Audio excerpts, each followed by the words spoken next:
So, Nancy Morgenstern was a 9/11 victim. And my brother is friends with Travis Morgenstern and has him on his Facebook friend page. And I think it was Josh Morgenstern who sent me a friendship request on Facebook when I still had my page. And I added him to it because, one, I knew he was friends with my brother, that Travis was friends with my brother, and two, because of what I knew about the 9/11 thing and Nancy Morgenstern. But there was something else that I felt was relevant, and that might be something to look into. So, Maya Morgenstern was in Nostradamus, and he did prophecies about many things. And he predicted the World Trade Center and many other events way ahead of time. Years before they happened, like by a couple hundred. I mean, holy shit. But so there was something that I read about one of his prophecies, and I don't have an easy time trying to make sense of his prophecies because he has an interesting way of wording his prophecies. And they were kind of an old time way of talking because, well, he lived a long time ago. But he made a prophecy about a woman under the sign of Mars freeing people from sexual slavery.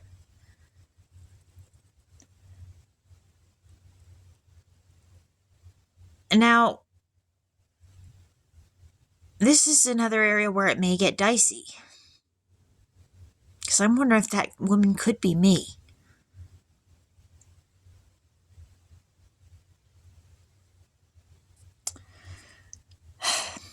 But there's where it gets dicey. I married William Hazzard, and his dad said he was a Freemason. And on YouTube, they've implied, basically, that the Freemasons sexually molest people. And William's dad was the minister for Holy Trinity Episcopal Church.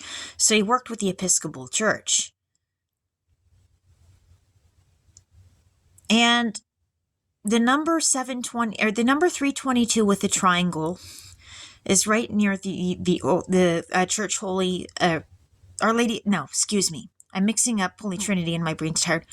Our Lady of Fatima, which is right across the street from the hospital where Lacey Peterson was born.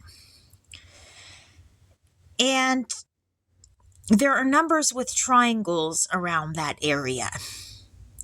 333 with the triangle, another one that adds up to 10, right near the church.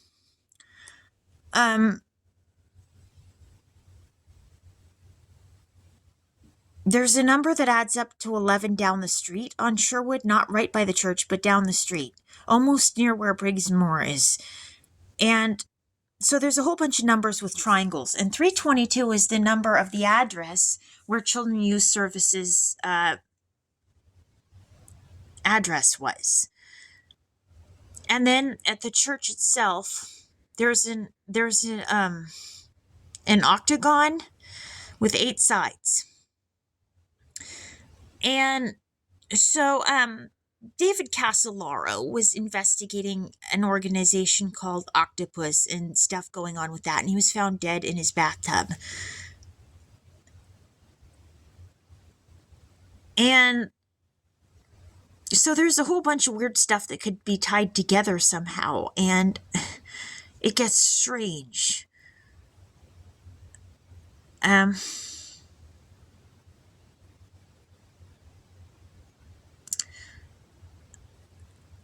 But basically, I think that Schaefer, God, my brain is so tired. Schaefer, Georgia Senator, Nancy Schaefer. Nancy Schaefer was looking into sexual trafficking with Child Protective Services. And she was investigating a lot of cases and getting letters about a lot of cases. And she was murdered.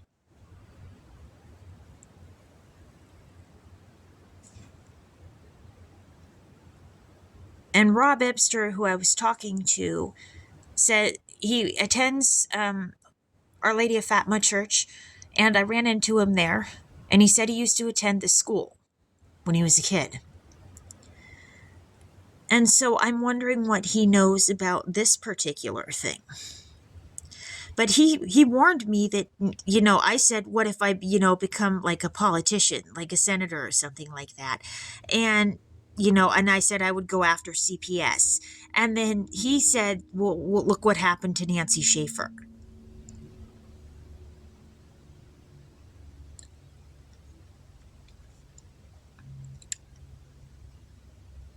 And I'm wondering, did Nancy Schaefer know about my sister Judy and the fact that she was being abused, or that the world thought she was dead?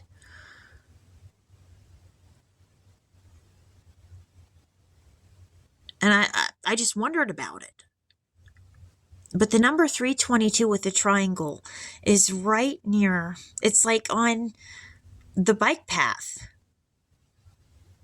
Right in between Roosevelt Junior High and kind of there and in between the church. Walk a couple blocks and you're at the church, Our Lady of Fatima. And the nurse at Nathan's school is Denise Rocha. Lacey Peterson's full name was Lacey Denise Rocha. I think I have some idea where she may have gotten her middle name. And I had to sign a form saying where Nathan gets his medical care and to sign Doctor's Medical Center. And I did. I signed the paperwork. But this puts me in an awkward position, you see. If indeed Michael still is related to Lacey.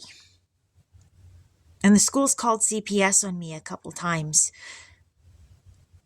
I don't think I can win for losing, because that means his family's building a case on me to make me look bad if something goes wrong. And there's stuff that went wrong in that family that was horrible. And to use that against them when something went wrong is only going to make me look bad in the first place. But they could be trying to deal with the case of Lacey and trying to help solve that. And I would want to help solve that. But I don't want to be backed into a corner when it comes to fighting for my child either. I fought long and hard for my son. I love my son, even though he drives me nuts. But yeah, I love my son.